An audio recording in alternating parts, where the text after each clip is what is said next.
Qala Nabi sallallahu alaihi wasallam rubba dzambin adkhala sahibahul jannah. Ujar Nabi, ada dosa yang membuat seseorang yang berdosa itu masuk surga. Ada dosa, ujar Nabi, yang membuat dia masuk surga. Qalu wa kaifa dzalik ya Rasulullah?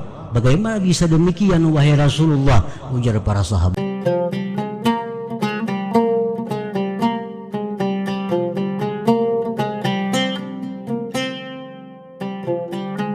Sekandari warubbama qadha 'alaika dzamba fakana sababan fil wusul. Artinya, dan kadang-kadang menetapkan Allah Subhanahu wa ta'ala atas engkau suatu dosa,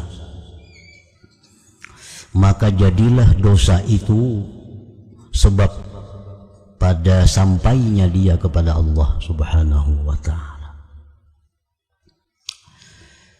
Jadi tidak hanya taat yang bisa menyampaikan seseorang kepada kecintaan Allah,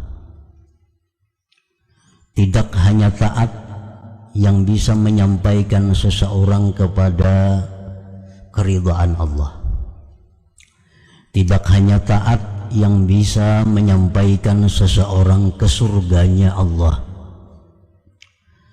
tetapi ada pula dosa yang menyampaikan seseorang kepada kecintaan Allah. Ada satu dosa yang bisa menyampaikan seseorang kepada ma'rifatullah. Ada dosa yang bisa menyampaikan seseorang kepada surganya Allah Subhanahu wa ta'ala. Nah, para muhibbin rahimakumullah, jadi sebagaimana taat itu bisa menyampaikan seseorang ke surganya Allah, maka dosa pun bisa mengantarkan seseorang ke surganya Allah Subhanahu wa ta'ala. Nah, bagaimana dosa yang bisa membawa kita kepada ma'rifatullah? Bagaimana dosa yang bisa membuat seseorang itu dicintai oleh Allah? Bagaimana dosa yang bisa menyampaikan ke surganya Allah? Idza aznabal 'abdu dzamban fa khafa rabbah wa taba wa ahsana taubatah fasara sababan fil wusul ila mahabbatihi wa safwatihi wa jannatihi. Apabila berbuat dosa seseorang hamba akan suatu dosa, apapun dosanya, maka dengan sebab dia berbuat dosa itu, dia menjadi takut kepada Tuhan. Lalu dia tobat, membaguskan tobatnya. Nah, maka jadilah dosa tadi sebab yang mengantarkan dia kepada kecintaan Allah, pilihan Allah, dan surganya Allah Subhanahu wa ta'ala. Orang tuh dulunya kada pernah takut kepada Allah. Begitu dia memperbuat satu dosa yang besar, timbul di hatinya ketakutan kepada Allah, timbul satu kesedihan dalam hatinya, timbul suatu kehinaan yang besar dalam dirinya. Lalu dia tobat kepada Allah. Nah, maka dosa yang tadi penyebabnya itu tobat, membaguskan tobatnya, maka itulah yang menyampaikan dia kepada surganya Allah Subhanahu wa ta'ala. Qala Nabi sallallahu alaihi wasallam rubba dzambin adkhala sahibahul jannah. Ujar Nabi, ada dosa yang membuat seseorang yang berdosa itu masuk surga. Ada dosa, ujar Nabi, yang membuat dia masuk surga. Qalu wa kaifa dzalik ya Rasulullah? Bagaimana bisa demikian wahai Rasulullah? Ujar para sahabat. Bagaimana dosa bisa masuk surga? Qal, Rasulullah menjawab, la yazalu taiban parran minhu khaifan rabbahu hatta yamut fayudkhilahul jannah. Senantiasa dia tobat, lari dari dosa, takut Tuhannya sampai dia mati, maka dia masukkan ke dalam surganya Allah Subhanahu wa ta'ala. Nah, para muhibbin rahimakumullah, macam-macam bentuk baik taat baik dosa itu bisa mengantar ke surga. Ada orang yang wiridnya mengingat dosa, orang lain tahajud, orang lain berzikir, orang lain membaca macam-macam bacaan. Ada inya malam itu duduk mengatakan, dahulu aku merampok, sedih, menangis. Itu aja amalannya. Dahulu aku pernah mencuri, ampun orang, hinanya aku, menangis. Ini pekerjaannya mengingat dosa aja. Mengingat dosa aja pekerjaannya. Menangis, ingat dosa, menangis. Nah, ini dosa itu yang memasukkan dia ke dalam surganya Allah Subhanahu wa ta'ala. Macam Sayyidina Umar bin Khattab radhiyallahu an. Beliau seringkali menangis. Ditanya oleh kawan-kawannya, mengapa engkau Umar menangis? Aku ingat dulu pernah membunuh anak perempuanku hidup-hidup. Nah, Sayyidina Umar waktu masa dahulu jahiliyah pernah membunuh anak perempuan yang masih hidup, dimasukkan ke dalam tanah, mati. Lalu Sayyidina Umar bila ingat itu menangis. Nah, ingat suatu dosa apabila ditangisi, maka itu menjadi sesuatu yang berpahala sangat besar di sisi Allah Subhanahu wa ta'ala. Ingat dosa, lalu kita sedih, lalu kita menangis, itu jadi sesuatu yang bernilai pahala besar di sisi Allah. Bisa lebih besar daripada bacaan-bacaan yang belum tentu baik, belum tentu khusyuknya, belum tentu benar adab-adabnya. Nah, ini yang dimaksud oleh Nabi kita, bahwa ada dosa itu yang membawa seseorang ke surga. Ingat dosa, menangis. Ingat dosa, sedih. Nah, dosa ini yang mengantarkan dia kepada surga. Dosa ini yang mengantarkan dia kepada ma'rifat kepada Allah Subhanahu wa ta'ala. Nah, para muhibbin rahimakumullah, wa alamatul mudhnib at-ta'ib al-muhsini taubatah ay yufarika ashabas su' wa ay yakuna musta'iddan lil maut mujtahidan ala ta'ati rabbih mustadrikan ala ma fata min ta'ati rabbih mutaliban lil halal war ridha ala man zalamahu min ibadih. Tanda orang yang berdosa, yang taubat, yang membaguskan taubatnya, pertama tandanya bahwa dia menjauhi kawan-kawannya yang jahat. Tanda orang yang tobatnya bujur, tanda orang yang tobatnya itu bagus, tanda orang yang tobatnya itu diterima oleh Allah. Pertama, dia menjauhi kawan-kawannya yang jahat, menjauhi orang-orang yang menjadi sumber kutukan Allah.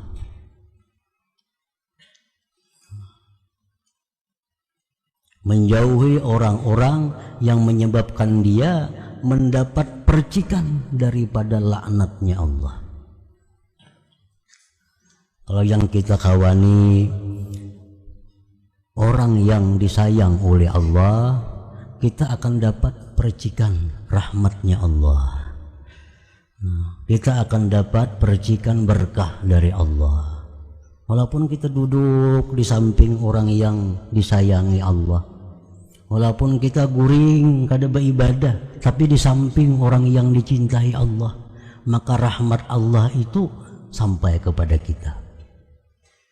Berkah Allah akan sampai kepada kita karena kita berada di dekat orang yang disayangi, dicintai oleh Allah Subhanahu wa Ta'ala. Nah, demikian halnya kita duduk berdampingan dengan orang-orang yang selalu dilaknat oleh Allah, dimurkai oleh Allah. Duduk kita di sampingnya, walaupun kita tidur, walaupun kita tidak berbuat seperti perbuatannya, tapi kita dapat sawabnya, sawab kada baiknya. Dapat sawab kada baiknya. Nah, jadi misalnya kita duduk betatai lawan orang nang dimusuhi Allah, dimurkai Allah, disimburkan orang banyu panas, ngarang betatai duduk, takana juga kita percikan banyu panas itu.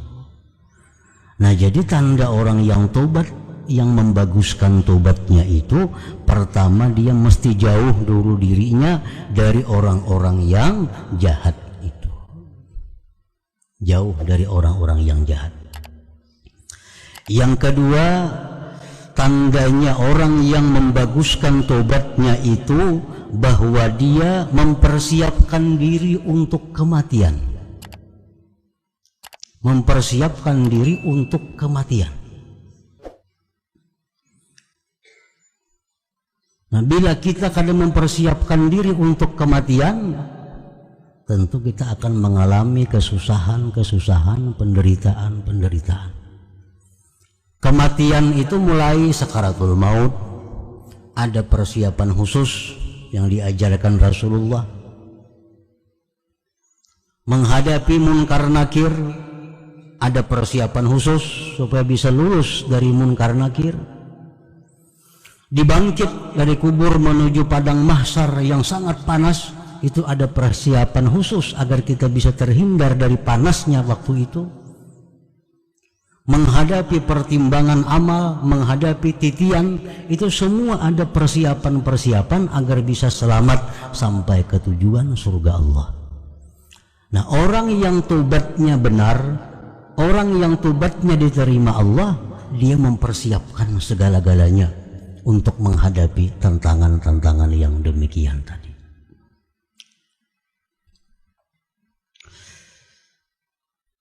Yang ketiga, mujtahidan ala ta'ati rabbih, dia bersungguh-sungguh taat kepada Tuhan.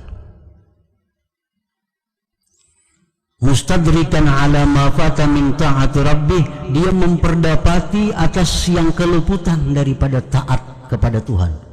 Dulu kada sembahyang, dikadanya. Dulu kada puasa, dikadanya. Dulu kada bayar zakat, kada cukup bayar zakat, dikadanya. Ini tanda orang yang tobatnya diterima oleh Allah. Tanda orang yang dosanya itu membawa dia ke surga. Tobatnya bagus. Nah, tobat yang bagus itu antara lain adalah memperdapati yang luput daripada Tuhan. Sembahyang dulu banyak ada sembahyang, diperdapati, dibayar. Zakat dulu kurang dari sebenarnya, sekarang bayar. Puasa dulu kada puasa, bayar. Ini tandanya orang yang membaguskan tobat.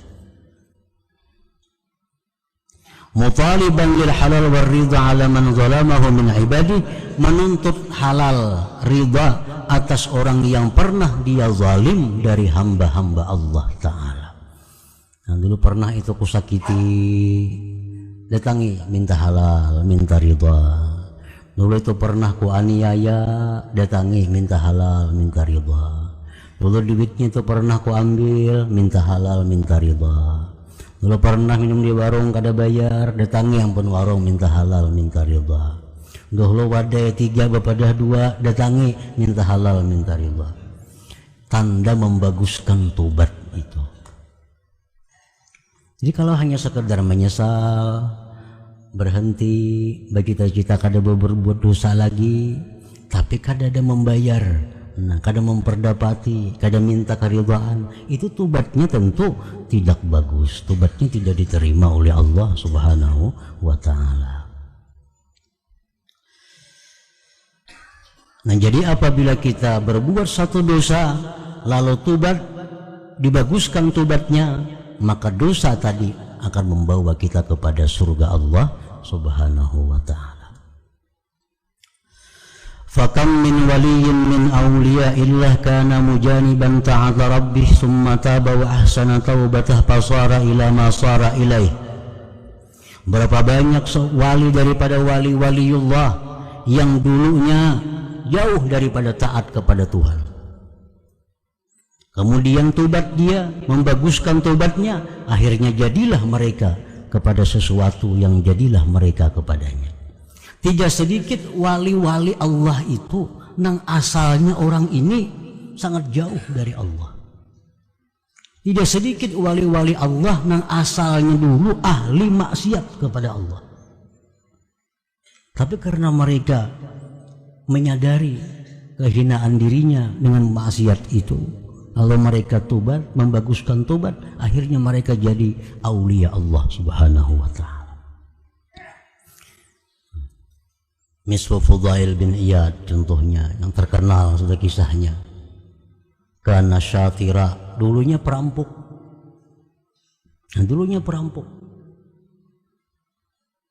Kemudian tobat, membaguskan tobatnya, maka jadilah dia min kibaril aulia, aulia besar. Wa mislu utbatul gulam kana munhamikan pisyar, dulunya tenggelam dalam kejahatan, minum-minuman, perjudian, perempuan dan lain-lain. Summa taba, kemudian tobat, wa ahsana taubatah, membaguskan tobatnya, fasara minal aulia, jadilah dia aulia Allah. Napa zambu iza awrasa khawfan minallah wa taubah khairun min ta'atin awrasat amnan wa ujbah.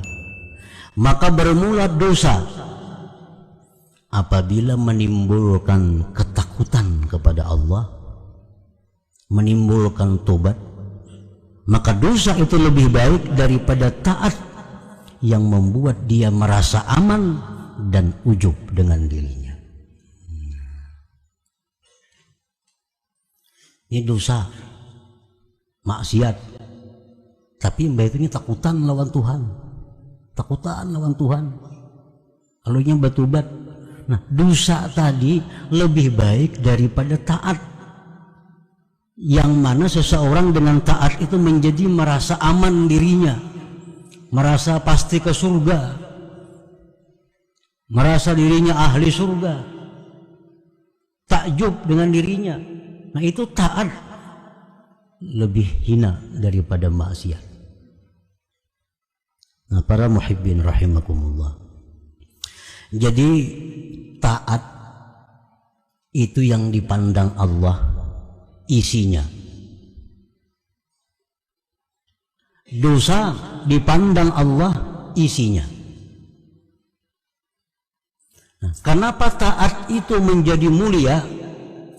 Karena isinya taat itu adalah ubudiyah, kehambaan. Kehambaan itu sama dengan kehinaan. Jadi kalau kita berbuat taat, kalau diri kita merasa menjadi hamba Allah, diri kita merasa hina, diri kita merasa butuh kepada Allah, nah ini taat yang bermakna di sisi Allah, taat yang diterima oleh Allah. Kenapa maksiat itu menjadi musuh Allah? Kenapa dosa itu menjadi hal-hal yang merugikan seseorang? Karena di dalam dosa itu ada inat, ada ingkar kepada Allah. Di dalam dosa itu ada kesombongan seorang hamba kepada Allah. Lalu dosa itu mendatangkan siksa. Jadi sebenarnya bukan dosanya, bukan taatnya yang dipandang hakiki oleh Allah, itu adalah isinya.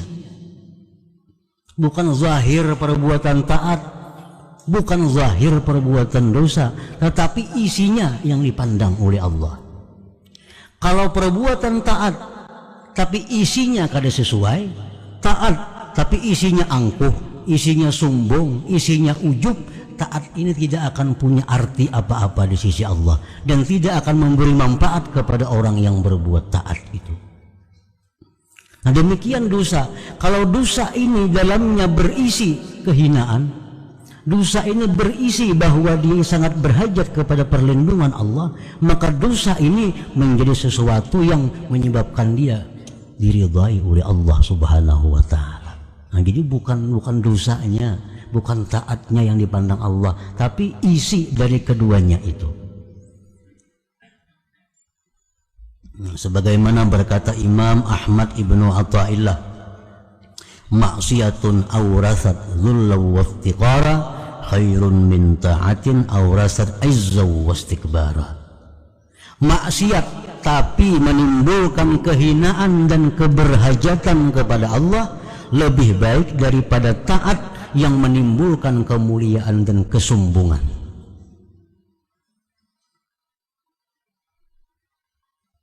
Nya maksiat pekerjaannya, ahli maksiat orang ini, tapi dalam hatinya itu dia merasa sangat hina, dalam hatinya dia merasa sangat jauh dari Allah, dalam hatinya dia sangat berhajat kepada perlindungan Allah. Nah ini lebih baik daripada orang yang tahajud, sembahyang, macam-macam, tapi dia merasa dirinya besar, merasa dirinya ini sombong, merasa dirinya ini angkuh, ujub dan sebagainya. Karena bertentangan dengan buah, dengan isinya tadi.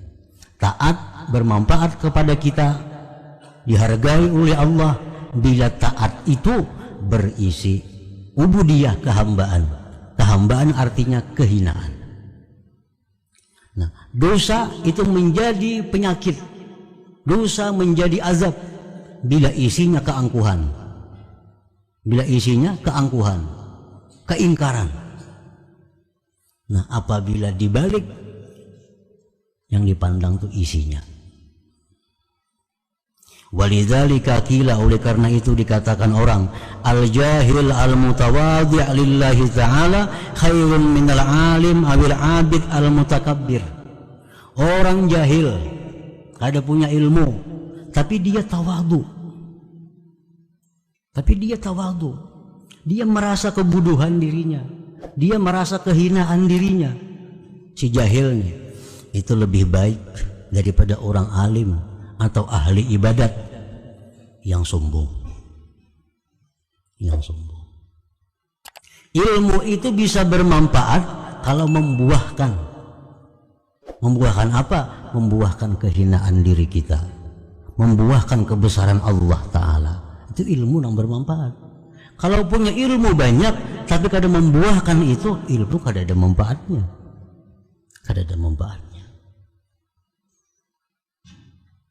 Al-asi al-mutazallil khairun minat ta'i'il mutakabbir. Orang yang maksiat kepada Allah tapi dia merasa dirinya hina di sisi Allah, merasa dirinya lebih hina dari orang-orang lainnya, itu lebih berharga di sisi Allah daripada orang yang taat namun dia merasa besar. Taat tapi sombong. Nah, para muhibbin rahimakumullah, dikisahkan di zaman Bani Israel ada seorang pemuda yang kemaksiatannya itu lengkap. Ia penjudi, pemabuk, penjina, macam-macam lah kemaksiatan. Dan demikianlah pekerjaan pemudanya setiap hari, selalu maksiat, sehingga disebut ini bambungnya Bani Israel. Suatu hari si bambung Bani Israel ini duduk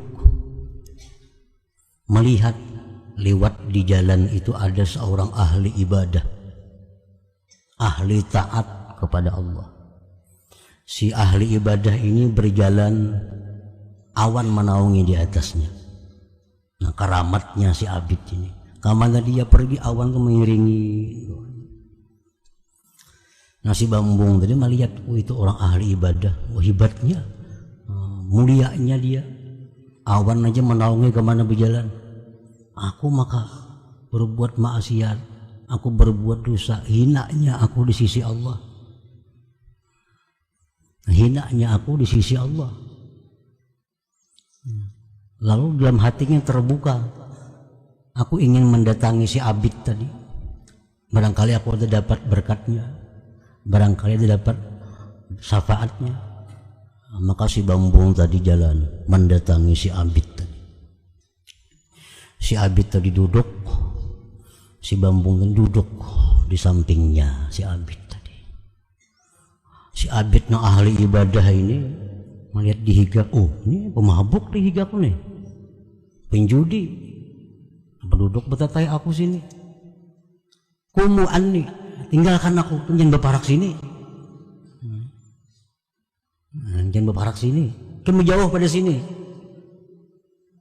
Kalau cocok betatai aku macam itu, kalau pantas orang seperti ini betatai duduk lawan inya. Nah si Abid ini menampakkan kebesaran dirinya, sedangkan si Bambung tadi menampakkan kehinaan dirinya.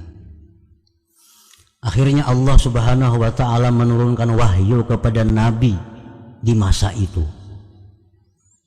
Isi wahyunya, wahai Nabi, sampaikan kepada Abid itu bahwa seluruh amal ibadahnya aku hapus, aku gugurkan karena kesombongannya. Dan sampaikan kepada si Bambung tadi, seluruh dosa-dosanya diampuni oleh Allah Subhanahu wa ta'ala. Nah ini suatu contoh bahwa maksiat yang kita perbuat bila mana diiringi dengan kehinaan diri, diiringi dengan jauhnya kita dari rahmat Allah, berbuat maksiat, merasa diri hina, merasa diri tersisih dari Allah, itu lebih baik daripada kita sembahyang puasa tapi kita merasa lebih baik daripada orang lain, merasa lebih mulia daripada orang lain. Itu menunjukkan bahwa amal ibadah yang kita perbuat itu tidak bernilai, tidak ada harga di sisi Allah Subhanahu wa ta'ala. Kenapa? Karena lain isinya. Mestinya taat itu isinya tawadhu, taat itu mestinya isinya kehinaan diri, taat itu mestinya isinya adalah membesarkan Allah. Nah, bukan membesarkan diri sendiri, bukan menghinakan orang yang kada taat. Nah, bila taat itu sesuai isinya, tentu akan sangat dihargai oleh Allah Subhanahu wa ta'ala. Tapi bila kada sesuai isi, taat akan hanya menjadi nama taat, tapi harganya, nilainya nol di sisi Allah Subhanahu wa ta'ala. Nah, para muhibbin rahimakumullah, itulah sebagian yang dimaksud daripada hikmah yang ke-40, yang ke-94 ini, bahwa ternyata ada dosa yang bisa membawa kita ke surga. Dosa macam apa? Dosa yang disesali, dosa yang menyebabkan kita sedih, menyebabkan kita merasa hina. Nah itu dosa yang membawa kita kepada keridhaan Allah Subhanahu wa ta'ala.